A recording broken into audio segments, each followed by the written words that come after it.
¿Sabías que hay versículos en la Biblia que mencionan criaturas míticas, eventos sobrenaturales y actos que desafían toda lógica? Pasajes que incluso los lectores más frecuentes ignoran o evitan porque parecen demasiado extraños, difíciles de interpretar o inquietantes. Estos versículos no solo nos sorprenden, sino que esconden profundos significados que podrían cambiar nuestra forma de entender la Biblia y, quizás, nuestra vida espiritual.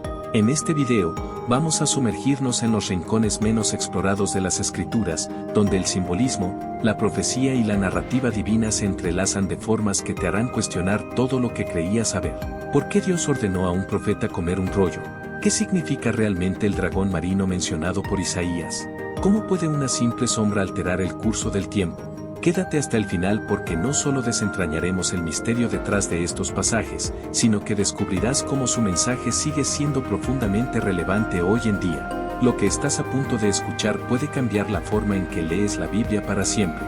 ¿Estás listo para desafiar tu perspectiva y explorar los versículos más raros y desconocidos? Comencemos. Aquel día, el Señor castigará con su espada dura, grande y fuerte a Leviatán, la serpiente veloz, a Leviatán, la serpiente tortuosa, y matará al dragón que está en el mar. Isaías 27, 1. Este versículo menciona a Leviatán, una criatura que ha generado fascinación y debate durante siglos. ¿Era Leviatán un ser literal o representa algo más profundo? En el contexto histórico, los pueblos antiguos veían al mar como un lugar de caos y peligro, y Leviatán simbolizaba esa fuerza descontrolada. Algunos creen que este dragón marino podría ser un reflejo de mitos de otras culturas, reinterpretado en las Escrituras como un enemigo derrotado por Dios, demostrando su supremacía sobre el caos. En términos proféticos, Leviatán es visto como un símbolo de las fuerzas del mal que Dios derrotará en los últimos tiempos. Representa no solo una criatura, sino todo aquello que se opone al orden divino. Este versículo nos recuerda que, incluso frente a lo desconocido o temible, la autoridad de Dios prevalece. Pero, ¿y si este dragón no es solo simbólico? Algunos estudiosos plantean la posibilidad de que Leviatán haya sido una criatura real, tal vez extinta, cuyo recuerdo quedó plasmado en la memoria colectiva. Sea literal o profético, Leviatán nos habla de la victoria final de Dios sobre toda adversidad. Ezequías respondió, es fácil que la sombra avance 10 grados, pero no, que retroceda 10 grados. El profeta Isaías clamó al Señor, y éste hizo que la sombra retrocediera 10 grados en el reloj de sol de Ahaz. 2 Reyes 20, 9-11.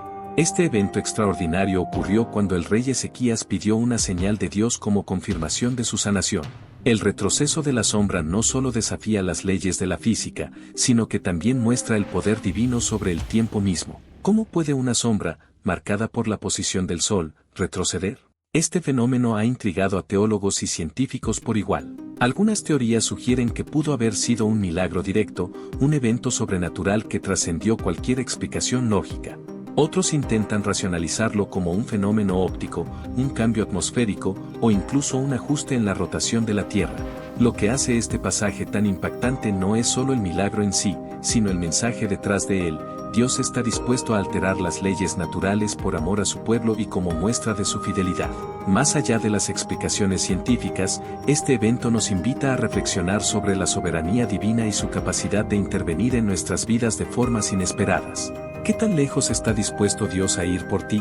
Y me dijo, hijo de hombre, come este rollo que está delante de ti, cómelo, y ve y habla a la casa de Israel. Abrí mi boca, y me hizo comer aquel rollo. Y me dijo, hijo de hombre, alimenta tu vientre y llena tus entrañas con este rollo que yo te doy. Y lo comí, y fue en mi boca dulce como miel.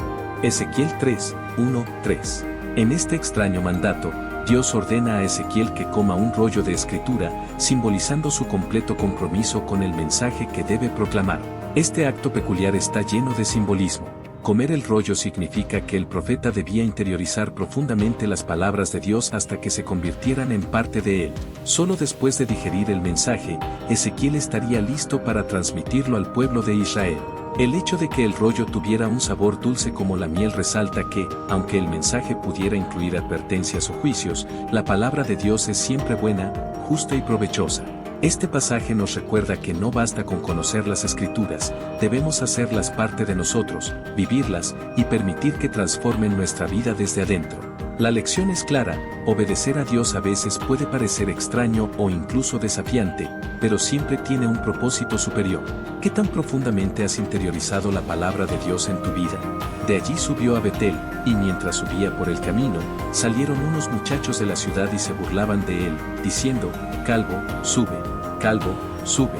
Él se dio vuelta, los vio y los maldijo en el nombre del Señor.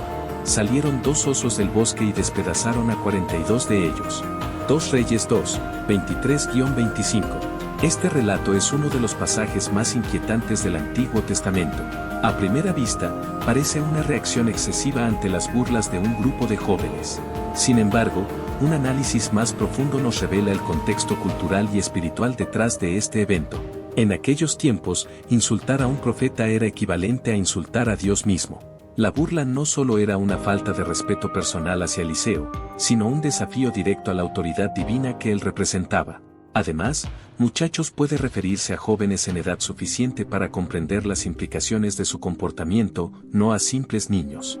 La intervención de los osos simboliza que Dios no toma a la ligera las ofensas contra sus mensajeros ni la falta de reverencia hacia lo sagrado. Este pasaje nos recuerda la importancia del respeto, no solo hacia las personas, sino hacia la misión y el propósito de Dios en nuestras vidas.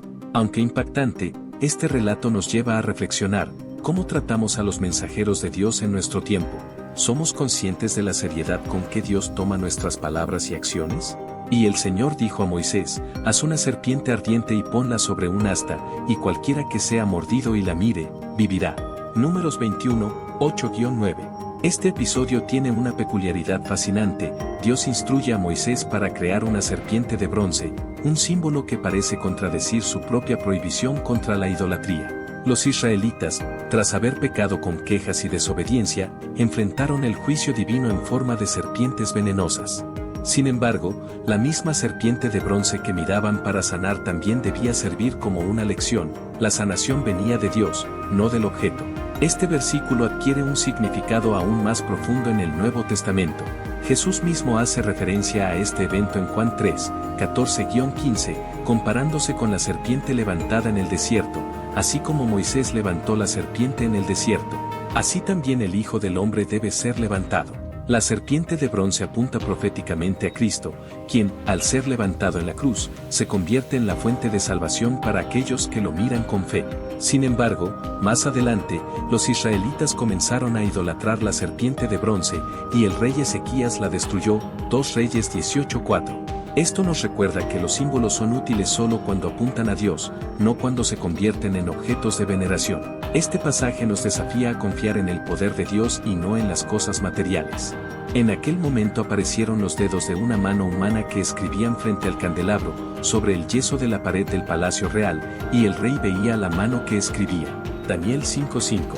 El capítulo 5 de Daniel relata una de las escenas más impactantes del Antiguo Testamento. Durante un banquete lleno de excesos, el rey Belsasar profana los utensilios sagrados del templo de Jerusalén, usándolos para alabar a dioses falsos. En ese momento, aparece una mano sobrenatural que escribe un mensaje misterioso: Mene, Mene, Tekel, Parsin. Cuando Daniel es llamado para interpretar estas palabras, revela un juicio divino contundente. Dios había contado los días del reinado de Belsasar, lo había pesado en la balanza y lo encontró falto. Y su reino sería dividido entre los medos y los persas. Esa misma noche, Belsasar fue asesinado, y Babilonia cayó. Este evento no solo destaca la soberanía de Dios sobre las naciones, sino que también nos enseña que la arrogancia y el desprecio por lo sagrado tienen graves consecuencias. La escritura en la pared es un recordatorio de que cada acción es vista y juzgada por Dios. En el presente, este pasaje nos invita a reflexionar: ¿estamos honrando a Dios con lo que Él nos ha dado? ¿Vivimos con la humildad y reverencia que Él merece? La historia de Belsasar es una advertencia temporal sobre el peligro de ignorar a Dios y su llamado al arrepentimiento. Y daré a mis 2 testigos que profeticen por 1260 días, vestidos de cilicio. Apocalipsis 11:3. Los 2 testigos son una de las figuras más misteriosas del Apocalipsis. Descritos como siervos de Dios que profetizan durante 1260 días, están rodeados de poder y autoridad divina. Según el texto, tienen la capacidad de detener la lluvia, convertir el agua en sangre y herir la tierra con plagas, evocando imágenes de Moisés y Elías. ¿Quiénes son estos personajes? Algunas interpretaciones sugieren que representan a dos individuos literales enviados por Dios durante los últimos tiempos, posiblemente Moisés y Elías, debido a las similitudes con sus milagros en el Antiguo Testamento. Otros creen que son símbolos de la Iglesia y el pueblo de Israel, testificando en un mundo hostil. Sus muertes a manos de la bestia y su posterior resurrección pública son un recordatorio del triunfo definitivo de Dios sobre las fuerzas del mal. Esta profecía nos invita a reflexionar sobre nuestra propia misión como testigos de la verdad, especialmente en un mundo que cada vez más se opone a los principios divinos. Las implicaciones para los últimos tiempos son claras. Dios tiene un plan perfecto, incluso en medio del caos.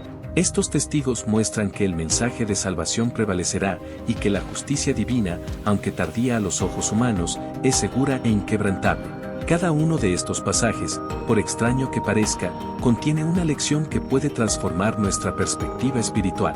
Desde la soberanía de Dios sobre el tiempo en el caso de Ezequías hasta el simbolismo profético de la serpiente de bronce, estos versículos nos muestran que no hay nada en la Biblia que sea irrelevante.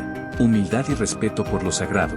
Como aprendimos de la historia de Belsasar y la maldición de los osos, nuestras palabras y acciones deben reflejar reverencia hacia Dios.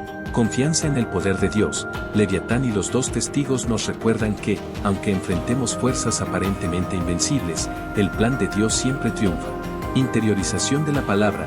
Ezequiel nos enseña que vivir la palabra de Dios debe ser un proceso íntimo y transformador. En la práctica diaria, estos versículos nos invitan a leer la Biblia con un corazón abierto, buscando no solo entendimiento, sino transformación. Reconocer el poder y la autoridad de Dios en cada aspecto de nuestra vida. Ser testigos valientes de la verdad, aún en tiempos de oposición. La Biblia no es solo un libro de historias o mandamientos, es un tesoro inagotable de misterios, lecciones y verdades eternas. Los versículos que hemos explorado hoy nos desafían a mirar más allá de lo superficial y a profundizar en el corazón del mensaje divino. Te invito a seguir descubriendo las riquezas escondidas de las Escrituras. Cada página contiene algo nuevo por aprender, algo que puede transformar tu vida y acercarte más a Dios. Ahora, la pregunta es, ¿qué versículo raro conoces tú? Compártelo en los comentarios para que podamos seguir explorando juntos los misterios más profundos de la palabra de Dios. Hasta la próxima.